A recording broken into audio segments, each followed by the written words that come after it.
आज हम अप्रैल माह के सभी परीक्षा उपयोगी करंट अफेयर्स को कवर करेंगे। ये सारे इंपॉर्टेंट करंट अफेयर्स के क्वेश्चंस रहेंगे, जिसमें हम कुछ चीज़ों को डिटेल करेंगे। ये वीडियो लाने में थोड़ी देरी हो गई, अब से सारे वीडियो हम टाइम पे लाने का प्रयास करेंगे। तो चलिए शुरू करते हैं। इसमें आप इम्पोर्टेंट अपॉइंटमेंट्स को देखेंगे शुरू में। इसमें पहले अपॉइंटमेंट्स है, नेस्कॉम के अध्यक्ष के रूप में किन्हें चुना गया है, तो ये है यूबी प्रवीण राव। नेस्कॉम क्या है? National association software and service companies है, इसके अध्यक्ष चुना गया है। इसके अध्यक्ष के रूप में यूबी प्रवीण राव को, इसको आप याद रखना है। अगली नियुक्ति है, एनसीएलटी के अध्यक्ष के रूप में किसे चुना गया है, तो प्रकाश कुमार को। नेशनल कंपनी लॉ ट्रिब्यूनल, इसके अध्यक्ष के रूप में प्रकाश कुमार को चुना गया है। इन सब चीजों के बारे में डिटेल में अभी हम चर्चा नहीं कर पा रहे हैं, इनको हम जल्दी से इनको रिवाइज करेंगे मंथली करंट अफेयर्स में। बाकी हम जो वीकली करंट अफेयर्स लाते हैं उनमें हम चीजों को अच्छे से डिटेल करते हैं। यदि आप इनके बारे में जानना चाहेंगे तो आप कमेंट बॉक्स में पूछ सकते हैं, या आप खुद इसको सर्च कर सकते हैं चीजों को। थर्ड अपॉइंटमेंट, एमटीएनएल के सीएमडी के रूप में किसे नियुक्त किया गया है, तो ये है प्रवीण कुमार पुरवार। एमटीएनएल के ये सीएमडी है प्रवीण कुमार पुरवार। एमटीएनएल क्या है, तो ये है महानगर टेलीकॉम नगर निगम लिमिटेड है। ये निगम लिमिटेड है, महानगर टेली कम्युनिकेशन कंपनी है। ये बीएसएनएल के जैसे है, टेलीकम्युनिकेशन सर्विस प्रोवाइड करती है महानगरों में, जैसे मेट्रो सिटीज वगैरह में। तो ये बीएसएनएल की जैसे ही telecommunication service providing company है। कुछ ही स्टेट्स में जो है ये सर्विस प्रोवाइड करती है। अभी कुछ समय से, पिछले कुछ महीनों में अभी ऐसी चर्चा जो है बीएसएनएल के साथ इसके मर्जर की चर्चा जो है सरकार द्वारा की जा रही है, कि इसका मर्जर जो है बीएसएनएल के साथ कर दिया जाएगा। ऐसी बातें जो है हो रही थी सरकार द्वारा। तो एमटीएनएल के सीएमडी के रूप में नियुक्त किया है प्रवीण कुमार पुरवार को। चौथी अपॉइंटमेंट हम देखते हैं, केयर के एमडी और सीईओ के रूप में अजय महाजन को नियुक्त किया गया है। केयर एक क्रेडिट एनालिसिस रेटिंग जो है एजेंसी है। तो क्रेडिट रेटिंग देती है, प्रोफेशनल रिस्क ओपिनियन अपना देती है, प्रोफेशनल रिस्क में अपना जो है ओपिनियन देती है। तो ये केयर रेटिंग एजेंसी आप इसको बोल सकते हैं, केयर रेटिंग एजेंसी। उसके जो है एमडी और सीईओ के रूप में अजय महाजन को नियुक्त किया गया है।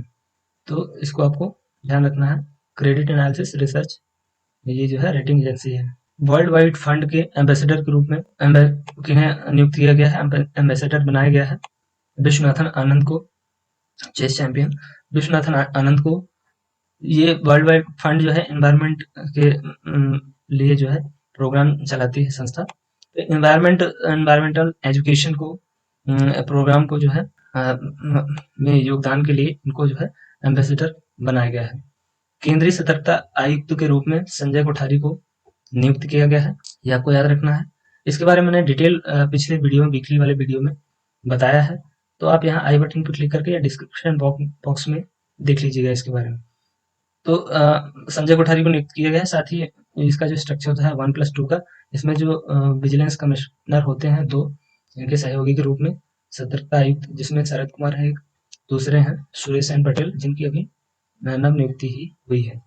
अगली नियुक्ति है पीएनबी के हाउसिंग फाइनेंस लिमिटेड के एमडी और सीईओ किसे बनाया गया है, तो नीरज व्यास को। अच्छा, इसमें आप एमडी और सीईओ का मतलब समझ रहे हैं। एमडी क्या हुआ? Managing director, CEO chief executive officer होते हैं, और ये जो सीएमडी है इसका मतलब हुआ चीफ मैनेजिंग जो है डायरेक्टर, मुख्य प्रबंध निदेशक। और ये जो है मुख्य कार्यकारी अधिकारी होता है। तो प्रबंध निदेशक, फिर सीएमडी होता है, फिर उसके ऊपर सीईओ होता है, फिर चेयरमैन होता है किसी कंपनी में। अगली नियुक्ति है आवास व शहरी विकास निगम के सीएमडी के रूप में किन्हें नियुक्त किया गया है, तो शिवदास मीना को। अगली नियुक्ति इंपॉर्टेंट है, मिनिस्ट्री ऑफ एक्सटर्नल अफेयर्स के विदेश मंत्रालय के स्पोक्स पर्सन के रूप में, प्रवक्ता के रूप में इन्हें नियुक्त किया गया है, तो अनुराग श्रीवास्तव को। इनको रवीश कुमार के स्थान पे नियुक्त किया गया है। तो ये रवीश कुमार एनडीटीवी वाले नहीं है। तो इसमें आपको सबसे महत्वपूर्ण ये नेस्कॉम के अध्यक्ष को याद रखना है। इसमें ये वर्ल्ड वाइड फंड के एम्बेसडर विश्वनाथन आनंद को याद रखना है। सीबीसी संजय कोठारी, बाकी सारे इंपॉर्टेंट है, लेकिन इन 3 को आपको नहीं भूलना है। रैंकिंग, कुछ इंपॉर्टेंट रैंकिंग को देखते हैं अप्रैल माह की, जिसमें पहले रैंकिंग है फीफा रैंकिंग। फीफा रैंकिंग में पहला जो है फर्स्ट रैंकिंग मिली है बेल्जियम को।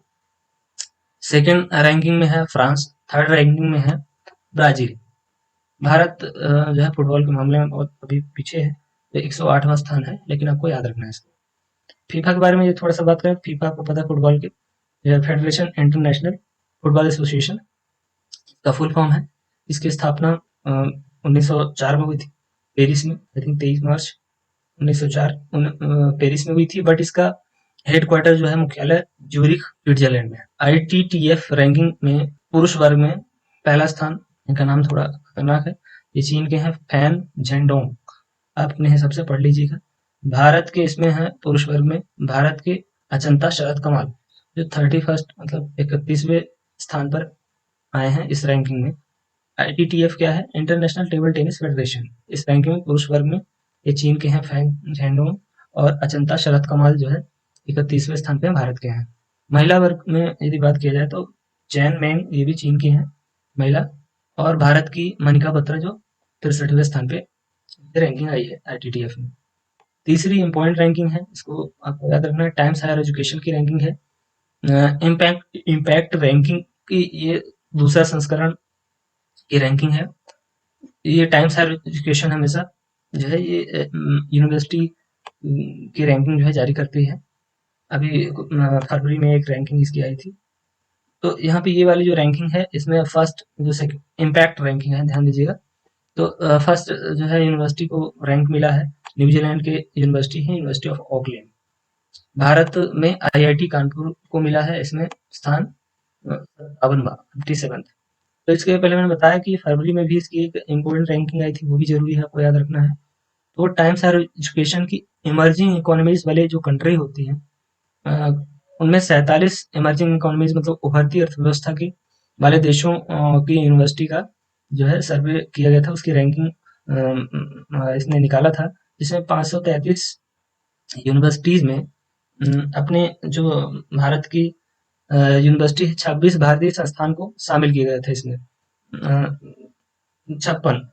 533 में 56 भारतीय संस्थानों को शामिल किया गया था, जिसमें 100 शीर्ष विश्वविद्यालय, दुनिया के 100 मतलब 47 देशों के ओवरऑल जो रैंकिंग के शीर्ष, इसमें 100 सर्वश्रेष्ठ विश्वविद्यालय चुने गए थे, जिनमें भारत की 11 संस्थान आए थे। तो ये आपको याद रखना है, 100 सर्वश्रेष्ठ संस्थानों में 11 भारतीय संस्थान आए थे। इसकी फरवरी में जो टाइम्स हायर एजुकेशन की उभरती अर्थव्यवस्थाओं वाले देशों की जो रैंकिंग इसमें जारी हुई थी। तो इसमें जो 11 संस्थान आए थे उनमें पहला स्थान जो आया था IISc का आया था, जो बेंगलुरु की संस्था है IISc का। यदि फर्स्ट रैंकिंग में बात करें ओवरऑल वर्ल्ड की, तो फर्स्ट रैंकिंग में एक चीन की यूनिवर्सिटी है सिंघुआ यूनिवर्सिटी, उसको आपको याद रखना है। तो उसका नाम जो है फर्स्ट रैंकिंग आई थी इमर्जिंग इकोनॉमीज की, इसमें जब रैंकिंग आई थी टाइम्स हायर एजुकेशन की। और ये जो है इम्पैक्ट रैंकिंग है, इसमें आपको न्यूजीलैंड की यूनिवर्सिटी को याद रखना है। अगली रैंकिंग है, अगली रिपोर्ट है सिप्री की, जो सैन्य मामलों पे रिपोर्ट जो है जारी करती है। तो इसमें आपको याद रखना है, अमेरिका जो है सैन्य खर्च के मामलों में सबसे ज्यादा सेना पर खर्च करता है। पहले स्थान पे, दूसरे स्थान पे चीन है, और अपना भारत जो है तीसरे स्थान पे आ चुका है। पिछली बार मतलब पहले इसकी पिछली वाली रैंकिंग में जो है चौथे स्थान पे था। तो ये आपके लिए जो है ये बहुत ही महत्वपूर्ण हो जाती है सिप्री की ये रैंकिंग, क्योंकि जो है ये तीसरे स्थान पे आ चुका है सैन्य खर्च के मामले में भारत वैसे भी। तो ये सिप्री जो है एक संस्थान है जो स्टॉकहोम में है, Stockholm International Peace Research institute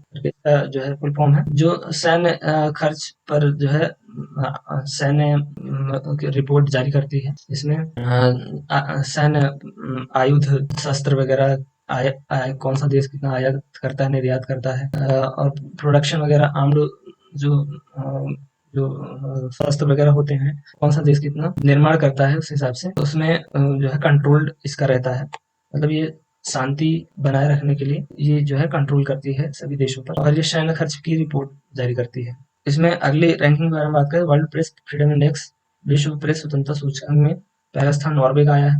Bharat का 142वां स्थान है, पिछली बार से 2 रैंक जो है ड्रॉप हुई है। तो लास्ट रैंक उत्तर कोरिया की आई है, जहाँ पे तानाशाह जो है किम जोंग रहते हैं।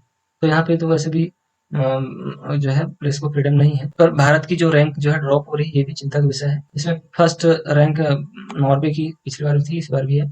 वर्ल्ड प्रेस फ्रीडम इंडेक्स जो है किसके द्वारा जारी किया जाता है, तो रिपोर्टर्स विदाउट बॉर्डर, ये जो है पेरिस की एक संस्था है जो जारी करती है। तो ये हो गया वर्ल्ड प्रेस फ्रीडम इंडेक्स, इसमें इम्पोर्टेंट है, आपको याद रखना है। भारत का 142वां स्थान है। यदि विश्व प्रेस स्वतंत्रता दिवस की बात करें तो ये 3 मई को मनाया जाता है, मैंने आपको पिछले वीडियो में बताया है इसके बारे में अच्छे से। इसमें आप बताइएगा कि वर्ल्ड प्रेस स्वतंत्रता दिवस की इस वर्ष की थीम क्या थी, आपको कमेंट बॉक्स में बताना है। आगे चलते हैं। अब है पुरस्कार और सम्मान। तो पुरस्कार और सम्मान को हम देखते हैं अवार्ड्स एंड ऑनर्स को। इसमें पहला अवार्ड्स एंड ऑनर्स में पहला है 13वां अंतर्राष्ट्रीय अरब फिक्शन प्राइज 2020। ये किसी नोवेल वगैरह को या किसी पुस्तक को, फेमस पुस्तक को दिया जाता है जो वर्ल्ड इम्पैक्ट जो है डालती है। तो ये एक अल्जीरियन उपन्यासकार है अब्दुल्ला वहाब आइसोई, इनको दिया गया है। उनके उपन्यास 10 पैटर्न कोड के लिए ये अरब फिक्शन प्राइज जो है दिया गया है। तो इसको आपको याद रखना है। पेटा द्वारा हीरो टू एनिमल्स अवार्ड नवीन पटनायक को दिया गया है, जो उड़ीसा के सीएम है। उड़ीसा के सीएम नवीन पटनायक को ये पेटा द्वारा हीरो टू एनिमल्स अवार्ड दिया गया है। पेटा क्या है? ये पेटा जो है एनिमल वेलफेयर पर काम करने वाली संस्था है। People people for ethical treatment of animals, नाम से स्पष्ट है। जो लोग एथिकल ट्रीटमेंट मतलब नैतिक पूर्ण व्यवहार करते हैं एनिमल्स के साथ, उसके लिए जो है ये संस्था ये अवार्ड देती है। तो इन्होंने क्या कार्य किया है उड़ीसा के सीएम नवीन पटनायक ने, तो आपको ये पता होना चाहिए। यहाँ इन्होंने एनिमल्स के लिए लॉकडाउन के दौरान जो है भोजन उपलब्ध कराने के लिए उड़ीसा सरकार ने जो है यहाँ पे 54 लाख का जो है इसमें धन एलोकेट किया है। इसमें आपको ये बात याद रखना है, इस लिहाज से ये महत्वपूर्ण हो जाता है, ये बड़ी बात है। 54 लाख का जो है इन्होंने एनिमल्स के लिए धन जो है एलोकेट किया है। तो उड़ीसा के सीएम नवीन पटनायक को ये हीरो टू एनिमल्स अवार्ड मिला है, ये महत्वपूर्ण आपको याद रखना है। अगला अवार्ड्स एंड ऑनर्स में देखते हैं विजडम क्रिकेटर्स एल्मेनेक 2020। इसमें पुरुष में बेन स्टोक्स को दिया गया है जो इंग्लैंड के हैं क्रिकेटर। महिला में एलिस पेरी को दिया गया है जो ऑस्ट्रेलिया की क्रिकेटर है। तो ये विजडम क्रिकेटर्स जो है ये सम्मान दिया जाता है विजडम पत्रिका द्वारा। यहाँ पे अगला अवार्ड्स है एडिशन अवार्ड सिल्वर 2020 एक दिया गया है। तो ये टाटा पावर कंपनी लिमिटेड को दिया गया है। ये एडिशन अवार्ड जो है नए इनिशिएटिव के लिए, इनोवेशन के लिए दिया जाता है किसी भी फील्ड में, मार्केट वगैरह, टेक्नोलॉजी वगैरह के फील्ड में, इंफ्रास्ट्रक्चर के फील्ड में। तो ये नई पहल और इनिशिएटिव वगैरह के लिए दिया जाता है। तो ये टाटा पावर कंपनी लिमिटेड का एक इन्होंने एनर्जी को बचाने के लिए, खासकर एनर्जी के फील्ड में, बिकॉज ये एडिशन जो एल्वा एडिशन थे, इन्होंने आपको पता है ये बल्ब वगैरह की खोज की थी। तो यहाँ पे एनर्जी के फील्ड में उन्होंने ये टाटा पावर कंपनी लिमिटेड ने क्लब एनर्जी करके कंपनी कैंपेन चलाया था। Club energy switch off to switch on campaign चलाया था, जिसके लिए एडिशन अवार्ड इनको दिया गया है। टाटा पावर कंपनी लिमिटेड आपको याद रखना है। टेनर पब्लिशिंग लिमिटेड ने the medicine maker power list 20 प्रकाशित की, जिसमें भारत की किरण मजूमदार शो को इस टॉप 20 लिस्ट में शामिल किया गया है। इसमें ध्यान देने वाली बात ये है, पहली बात तो आप ये जान लीजिए कि ये टेनर पब्लिशिंग लिमिटेड प्रतिवर्ष जो है बायोफार्मास्यूटिकल से जुड़े जो पर्सनालिटीज हैं उन पर एक लिस्ट 20 प्रतिष्ठित पर्सनालिटीज पे एक लिस्ट जो है जारी करती है। और तो इसमें आपको याद रखना है कि ये किरण मजूमदार शो ये 20 प्रतिष्ठित बायो फार्मास्यूटिकल्स पर्सनालिटीज में आई हैं। यहाँ ध्यान देने वाली बात यह है कि 2019 में 65वें स्थान पे थी और इस बार इन्होंने टॉप 20 में अपनी जगह बनाई है। एक किरण मजूमदार शो ये फेमस पर्सनालिटीज हैं, इनके बारे में आपको जानना जरूरी है, ये कई बार चर्चा में रहती हैं। ये कौन है? तो ये बायोकॉन एक फार्मास्यूटिकल कंपनी है बेंगलुरु की, जिनकी ये फाउंडर है, अध्यक्ष है, ये चेयरमैन है। इनको आपको याद रखना है, बायोकॉन के ये चेयरमैन है। इनको अभी जनवरी 2020 में ऑस्ट्रेलिया का सर्वोच्च सम्मान दिया गया है। तो ये आपको ये भी याद रखना है, किरण मजूमदार शो को ऑस्ट्रेलिया का सर्वोच्च सम्मान, जैसे अपने भारत का भारत रत्न है, वैसे ही ऑस्ट्रेलिया ने अपना सर्वोच्च सम्मान इनको दिया है जनवरी 2020 में। बुक्स एंड ऑथर्स में हम देखते हैं, बुक्स एंड ऑथर्स में आपको इम्पोर्टेंट बुक्स कुछ याद रखना है जो अप्रैल माह की जरूरी बुक्स हैं। तो पहला है shuttling to the top the story of PV Sindhu. ये पीवी सिंधु की स्टोरी पे based shuttling to the top करके एक पुस्तक है, जिसको बी कृष्णा स्वामी ने लिखा है, बहुत ही महत्वपूर्ण, आपको याद रखना है। अगली पुस्तक है श्रीदेवी अभिनेत्री के नाम से ये पुस्तक है, इसको लिखा है सत्यार्थ नायक ने। बैक स्टेज मॉन्टिक्स से अहलूवालिया, ये पद्म विभूषण रेसिपिएंट है, पद्म विभूषण इनको मिल चुका है। बैक स्टेज करके इनकी पुस्तक है, इनको आपको याद रखना है। How the onion got its layer, ये सुधा मूर्ति की पुस्तक है, ये भी महत्वपूर्ण आपको याद रखना है। राया कृष्ण देव राव का विजयनगर, ये विजयनगर एम्पायर से एम्पायर में एक जो है कृष्ण देव राय शासक हुए, उनके बारे में स्टोरी जो है श्रीनिवास रेड्डी ने लिखी है, उनकी एक ये पुस्तक है, तो ये भी आप याद रखिएगा। इसमें आपको सबसे महत्वपूर्ण ये याद रखना है, settling to the top the story of PV Sindhu, बहुत ही महत्वपूर्ण है, इसको आपको याद रखना है। कुछ इंपोर्टेंट ओबिचुरीज को देखते हैं अप्रैल माह की कुछ निधन को। इसमें पहला आपको याद रखना है फिलिप वॉरेन एंडरसन का हाल ही में निधन हुआ है, जो अमेरिकी जो है भौतिक शास्त्री हैं, इनको नोबेल मिल चुका है फिजिक्स में, तो इनका जो है कोरोना वायरस के कारण इनका निधन हुआ है, ये बात भी आप याद रखिएगा। टोनी लुइस जो है एक मैथमेटिशियन है, बट इनका एक फेमस जो नियम है जो क्रिकेट में आपको पता है उपयोग किया जाता है, डकवर्थ लुइस नियम, तो इसलिए ये महत्वपूर्ण हो जाते हैं। इनका हाल ही में निधन हुआ है टोनी लुइस का, इनको आपको याद रखना है, ये मैथमेटिशियन भी थे।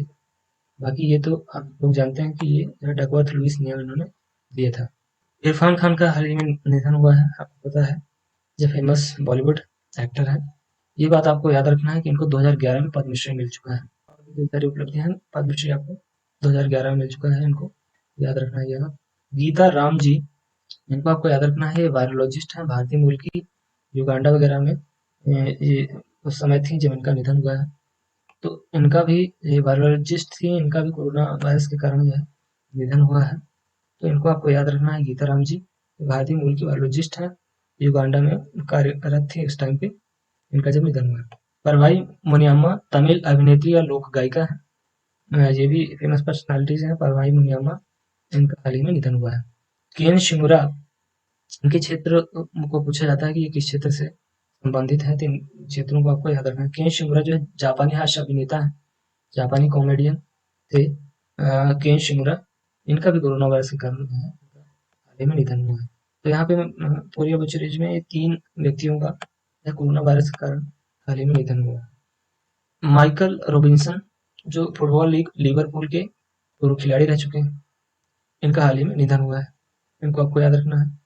ये फुटबॉल खिलाड़ी से याद आया कि यहाँ पिछले माह जो है मार्च में कोबी ब्रायंट बहुत चर्चा में थे, उनका एक हवाई विमान दुर्घटना में अपनी बेटी के साथ जो है इनका निधन की खबर जो है बहुत चर्चा में थी, तो ये भी आप याद रख सकते हैं। कोबी ब्रायंट का जो है निधन हो चुका है, वो भी फुटबॉल के बास्केटबॉल खिलाड़ी थे, तो वो भी चर्चा में थे, मार्च में थे, ये बात चर्चा में थी, इसको आपको याद रखना है।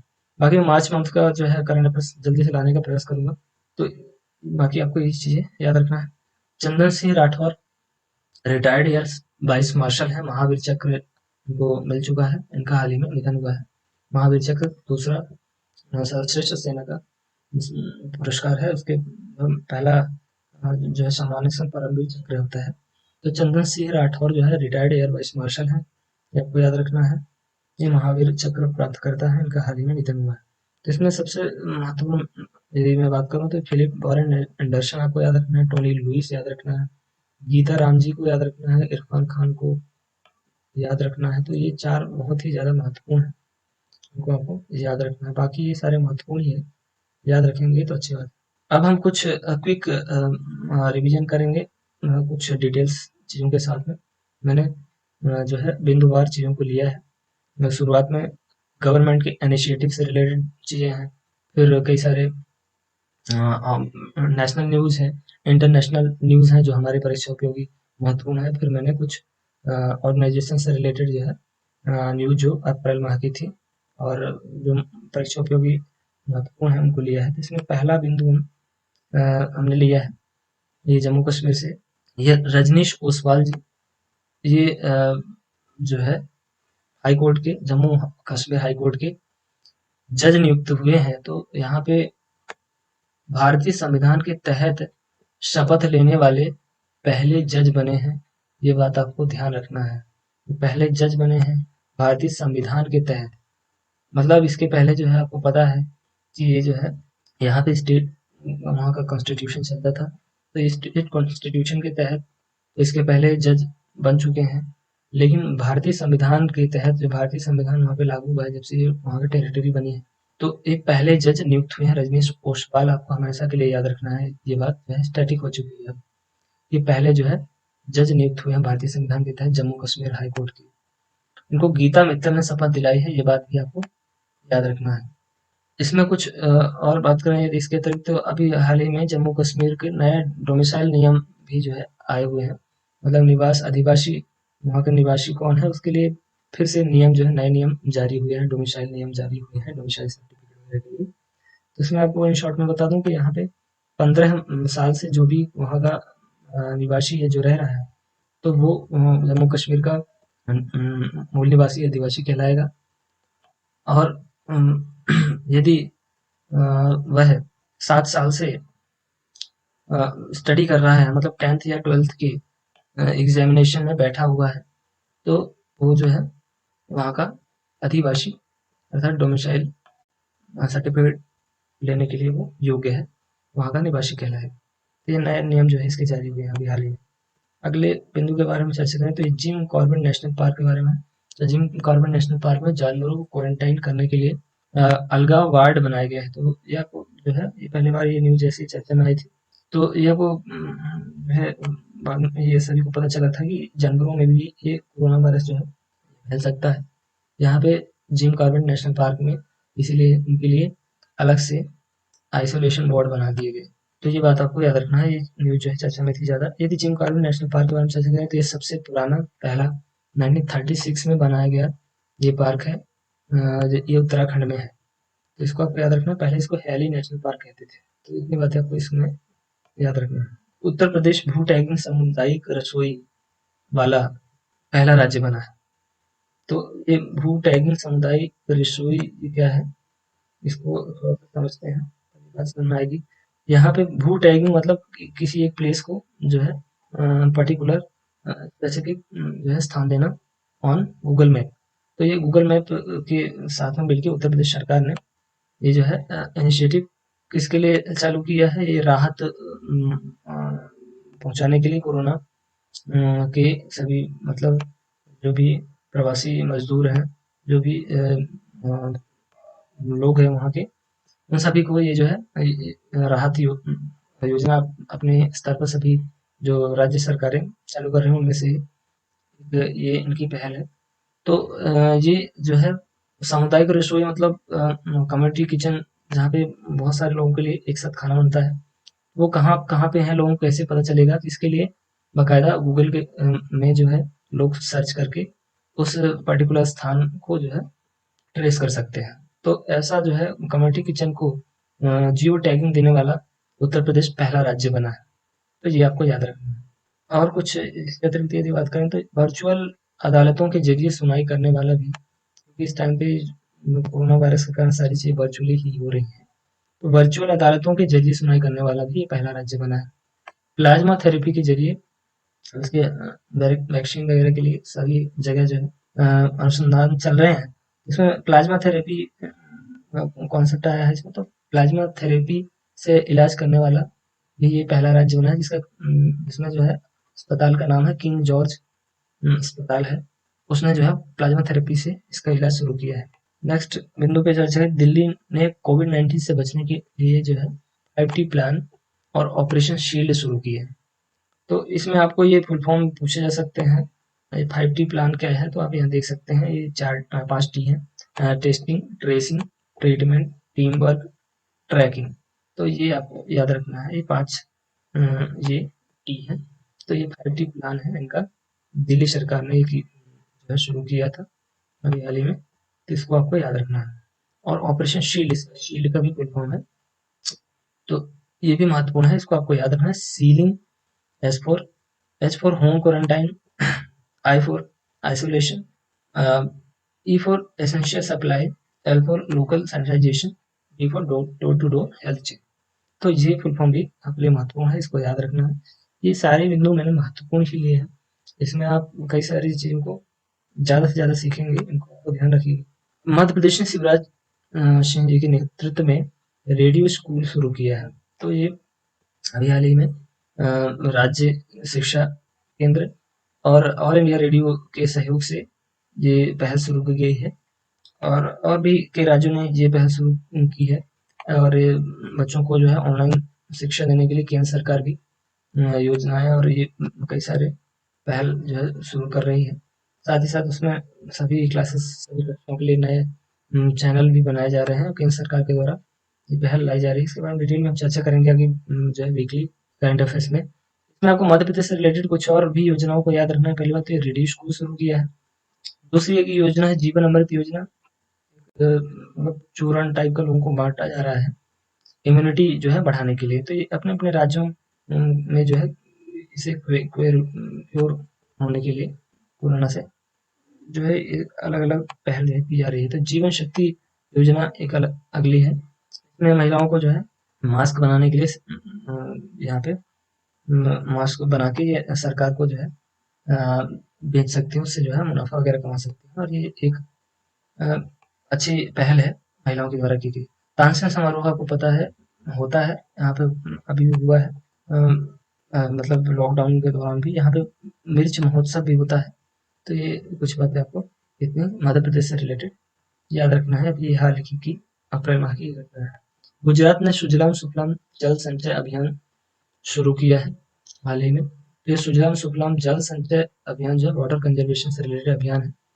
मानसून से पहले जो है जो जल निकाय हैं उनकी सफाई की, नदी नाले बांधों की तालाबों की, इन सब की सफाई की जाती है और मानसून आने से पहले उनको गहरा किया जाता है। तो ये एक अच्छी जो है पहल है, अच्छा अभियान है ये गुजरात सरकार द्वारा।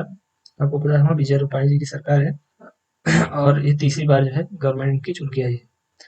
तो ये बात आपको याद रखना है। सुजलाम सुफलाम जल संचय अभियान ये गुजरात से रिलेटेड है, उसको आपको याद रखना है। 7वें पॉइंट की बात करें, असम ने गुवाहाटी के कामाख्या मंदिर में लगने वाले प्रसिद्ध अम्बुबाची मेला जो है लगता था उसको रद्द कर दिया है। तो ये इम्पोर्टेंट न्यूज है, इसको आपको याद रखना है, इम्पोर्टेंट पॉइंट। तो इसमें मैंने सारी चीजें इंक्लूड कर दी है। गुवाहाटी में लगता है, कामाख्या मंदिर में, असम के। तो ये हर वर्ष लगता था बट इस वर्ष जो है कोरोना के कारण इसको रद्द कर दिया गया है। यहाँ पे कुछ और बातों की यदि चर्चा करें, धनवंतरी योजना असम से रिलेटेड है, इसको आपको याद रखना है।